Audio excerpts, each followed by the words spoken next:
कुठलाही देव स्वप्नात दिसणं. याचं मागचं कारण काय? प्रत्येक वेळेस आम्हाला अभद्र स्वप्न पडत होते, परंतु आत्ता आम्हाला देव दिसतायत, देव प्रतिमा दिसतायत. आणि त्याच सोबत त्या देव प्रतिमांचं उग्र स्वरूप हसताना किंवा एक भावना त्यांच्या चेहऱ्यावरती दिसते. रात्री अचानक जाग येते आणि घाबरट सुटते. अशा वेळेस काय केलं पाहिजे आणि हे का असतं, कशामुळे असतं?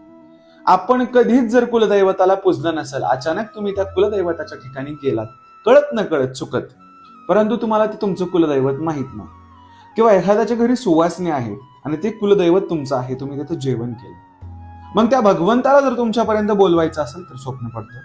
संचार स्वरूपेत जर जगदंबेला तुमच्या जागृत व्हायचं असलं तर देखील स्वप्न पडतं. व त्याच सोबत एखाद्या भक्ताची भावना भगवंतासोबत जर जोडलेली असेल, त्या भगवंता प्रिय जर शांत बसून एकांत बसून त्या प्रतिमेसोबत जर तो बोलत असेल, तर अशा वेळेस अशा घटना घडतात. अहिल्यानगर, काळामाथ, तुळजाभवानी देवस्थान, पोखर्डीवर मी तुम्हाला याच्यावरती मार्ग सांगत आहे.